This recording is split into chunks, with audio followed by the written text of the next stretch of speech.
Muslims ಇದರಲ್ಲೂ ಕೂಡ Sufism ಬಂತು ಆವಾಗಿನ ಕಾಲದಲ್ಲಿ. ಸೂಫಿಸಂ ಅಲ್ಲಿ ಅವರು ಪ್ರೇಮನ ದೇವರ ಹತ್ರ ಹೋಗೋದಕ್ಕೆ ವಾಹನ ಮಾಡ್ತಿದ್ದಾರೆ. ಇದು ಈ 9ನೇ ಶತಮಾನದಿಂದ 18ನೇ ಶತಮಾನದವರೆಗೂ ನಡೆದಂತಹ ಈ ಚರಿತ್ರೆಯನ್ನು ನಾವು ಅರ್ಥ ಮಾಡ್ಕೊಂಡು ಹೋದರೆ ನಮಗೆ ಕನ್ನಡಾಸ್ತ್ರ ಅರ್ಥ ಆಗಿಲ್ಲ. ಅದರಿಂದ ದಯವಿಟ್ಟು ಆ ಚರಿತ್ರೆಯ ಇದನ್ನು ನಾವು ಅರ್ಥ ಮಾಡ್ಕೊಂಡೇ ಹೋದರೆ ನಾವು ಬಾಬಾ ಸಾಹೇಬ್ ಹೇಳ್ತಾರೆ, ಚರಿತ್ರೆಯನ್ನು ನಿಮಗೆ ಇತಿಹಾಸ ಗೊತ್ತಿಲ್ಲದೆ ಇರೋದೇ ಮುಂದೆ ಇತಿಹಾಸ ನಿಮಗೆ ಯಾವ ಪಾಠವನ್ನು ಕಲಿಸೋದಿಲ್ಲ ಅಂತ.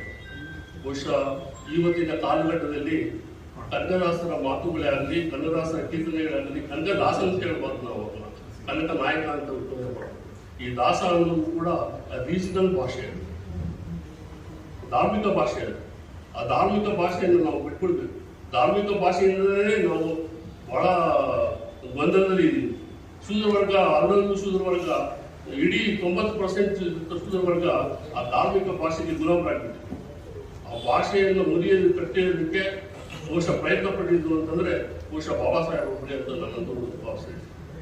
ಆ ಬಾಬಾ ಸಾಹೇಬನ್ನು ಇಟ್ಕೊಂಡ್ರೆ ಮಾತ್ರ ನಾವು ಕನ್ನಡದಾಸರಿಗೂ ನ್ಯಾಯ ಸಿಗುತ್ತೆ, ಬುದ್ಧನಿಗೂ ನ್ಯಾಯ ಸಿಗುತ್ತೆ, ಬಸವಣ್ಣನಿಗೂ ನ್ಯಾಯ ಸಿಗುತ್ತೆ ಅಂತ ಹೇಳಿ ನನ್ನ 2 ಮಾತುಗಳಿಗೆ ಅವಕಾಶ ಕೊಟ್ಟು ತಳಮೂರಾಗಿ ನನ್ನ ಮಾತುಗಳನ್ನು ಕೇಳಿಸಿಕೊಂಡ ತಮ್ಮೆಲ್ಲರಿಗೂ ಮತ್ತೊಮ್ಮೆ ಕನ್ನಡ ಜಯಂತಿಯ ಶುಭಾಶಯಗಳನ್ನು ಹೇಳಿ ನನ್ನ 2 ಮಾತುಗಳನ್ನು ಮುಗಿಸಿ ನಮಸ್ಕಾರ.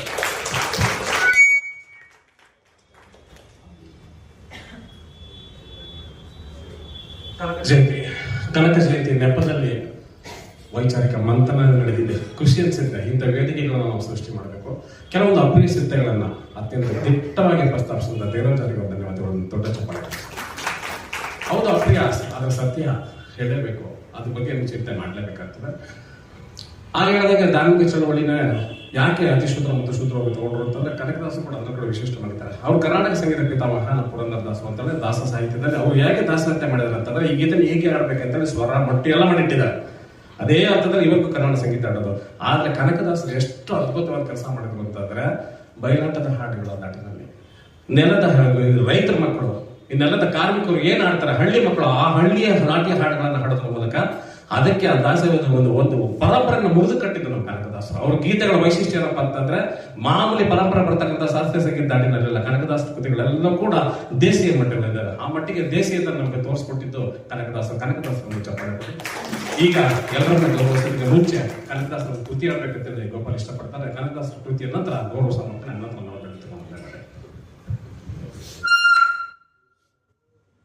ಕನಕದಾಸರ ನಂತರ ಹೆಚ್ಚು ವೈಚಾರಿಕತೆ ಮೆರೆದಂದ್ರೆ ಕೋಚ್ಪುರವರು. ಅವ್ರು ಹೇಳ್ತಾರೆ, 100 ದೇವರನ್ನೆಲ್ಲ ನುಕ್ಕಚ್ಚಿ ದೂರ, ಭಾರತಾಂಬೆ ದೇವಿ ನಮಗೆಂದು ಪೂಜಿಸುವಬಾರ ಅಂತ. ನಾವು ಓದೋದ್ ಕಡೆ ಕಾರ್ಯಕ್ರಮಗಳಲ್ಲಿ ನಮ್ಮ ಗುರುಗಳ ಜೊತೆ ಹಾಡ್ತಾ ಇದ್ವಿ, ಶ್ರಗಿಸ್ತಾ ಮೇಡಮ್ ಅವರೆಲ್ಲ.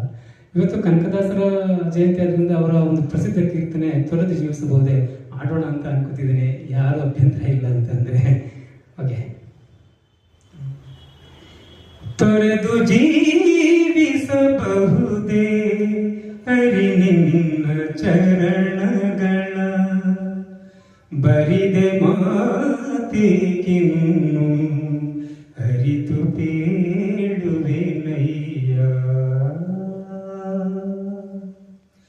ತೊರೆದು ಜೀವಿಸಬಹುದೇ ಹರಿ ನಿನ್ನ ಚರಣಗಳ, ಬರಿದೆ ಮಾತಿಗಿನ್ನು ಹರಿತು ಬೇಡುವೆನಯ್ಯ.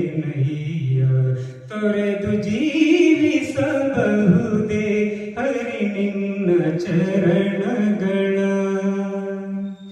ತಾಯಿ ತಂದೆಯ ಬಿಟ್ಟು ತಪವ ಮಾಡಲು ಬಹುದು, ತಾಯಿ ತಂದೆಯ ಬಿಟ್ಟು ತಪವ ಮಾಡಲು ಬಹುದು, ದಾಯಾದಿ ಬಂಧುಗಳ ಬಿಡಲು ಬಹುದು, ದಾಯಾದಿ ಬಂಧುಗಳ ಬಿಡಲು ಬಹುದು. ರಾಯತ ಮುನಿದರೆ ರಾಜವನ್ನೇ ಬಿಡಬಹುದು, ಕಾಯಜಾಪಿತ ನಿನ್ನ ಅಡಿಯ ಬಿಡಲಾಗದು, ಬಿಡಲಾಗದು,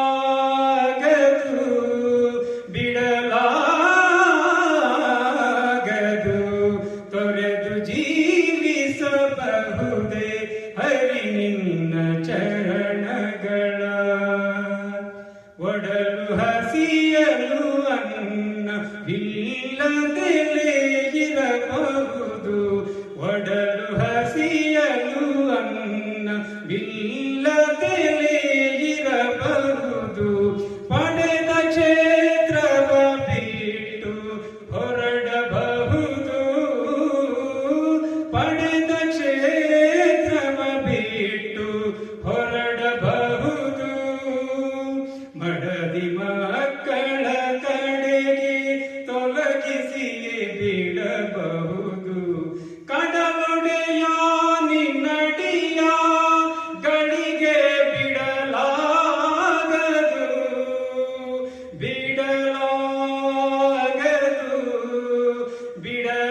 ಪ್ರಾಣವನು ಪರರು ಬೇಡಿದರೆ ಎತ್ತಿ ಕೊಡಬಹುದು.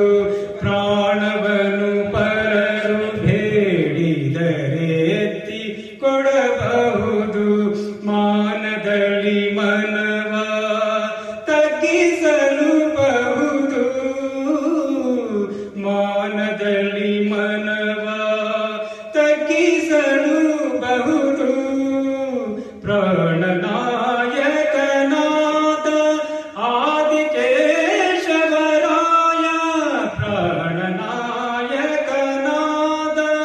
ಆದಿಕೇಶವರಾಯ.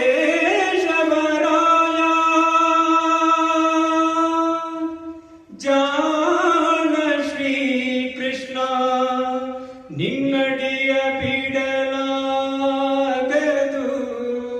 ಬಿಡಲಾಗದು. ಬಿಡಲಾಗದು.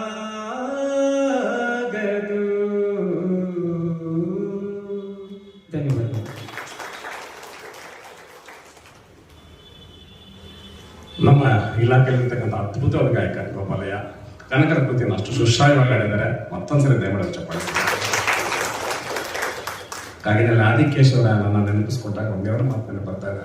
ನಾವು ಇಲ್ಲೆಲ್ಲ ಓಡಾಡ್ತೀವಿ, ರಜಾ ಬಂದ್ರೆ ಸಾಕು, ಇಲ್ಲ ತಮಿಳ್ನಾಡು, ಊಟಿ, ಕಾಶ್ಮೀರ, ಸಾಗರ ಫಾರಿನ್ಗೆ ಹೋಗ್ತೀವಿ. ನಮ್ಮ ಹಾವೇರಿ ಜಿಲ್ಲೆಗೆ ಹೋಗೋಣ. ಹಾವೇರಿಯಲ್ಲಿದೆ ಬಾಳ, ಕಾಗಿನೆಲೆ ಇದೆ. ಹೀಗೆ ಪಕ್ಕಕ್ಕೆ ಬಂದ್ರೆ ಸರ್ವಜ್ಞನ ಹುಟ್ಟುವಿದೆ. ಹೀಗೆ ಬಂದ್ರೆ ಶಿಶ್ನಾಳ್ ಶರೀಫ್ ಅಲ್ಲೇ ಇದ್ದಾನೆ. ಇಲ್ಲಿ ಒಂದು ದಿವಸ ಹೋಗಿ ಬಂದ್ರೆ ಸಾಕು, ನಮ್ಮ ಮನಸ್ಸುಗಳು ನಾವು ಕನ್ನಡಿಗರಾಗಲಿ ಸಾಕಾಗ್ತದೆ. ದಯಮಾಡಿ ಹಾವೇರಿ ಜಿಲ್ಲೆಗೆ ಹೋದಾಗ ಕನಕನ ಜನ್ಮಭೂಮಿ, ಸರ್ವಜ್ಞನ ಜನ್ಮಭೂಮಿ, ಶಿಶುನಾಳ ಶರೀಫಾಚಾರ್ಯ ಜನ್ಮಭೂಮಿ ನೋಡ್ಕೊಂಡು ಬನ್ನಿ. ನಮ್ಮೊಳಗೆ ಖಂಡಿತ ಪರಿವರ್ತನೆ ಆಗುತ್ತೆ ಅಂತ ಮನವಿ ಮಾಡ್ಕೊಳ್ತಾ ಇದ್ದಾರೆ. ಇದೀಗ ಗೌರವ ಸಮರ್ಪಣೆ, ಮೊಟ್ಟ ಮೊದಲ ಗೌರವ ಸಮರ್ಪಣೆ ಸೌಮ್ಯಗೌಡರಿಗೆ ಮಾಡಬೇಕು. ಭವಿಷ್ಯದ ಕನ್ನಡದ ವಿಚಾರಂತೆ, ಭವಿಷ್ಯದ ಕನ್ನಡದ ಲೇಖಕಿ ಅಂತ ನಾನು ಭಾವಿಸ್ಕೊಳ್ತೇನೆ. ಕನ್ನಡದ ಆ ವೈಚಾರಿಕ ದೀಪವನ್ನು ಮುಂದೆ ತಗೊಂಡು ಹೋಗ್ತಕ್ಕಂಥ ಪ್ರತಿಭೆಗೆ ನಾವು ಗೌರವಿಸಲಿಕ್ಕೆ ಹೆಮ್ಮೆ ಅನ್ಸುತ್ತೆ. ವೇದಿಕೆ ಮಾಡಿರ್ತಕ್ಕಂಥ ಮಿರ್ಜಾ ಸಾಹೇಬರು ಮತ್ತೆ ಎಲ್ಲರೂ ಸೇರಿ ಅವರಿಗೆ ಗೌರವಿಸಬೇಕು ಅಂತ ಮನವಿ ಮಾಡ್ಕೊಳ್ತಾ ಇದ್ದೆ ಸರ್.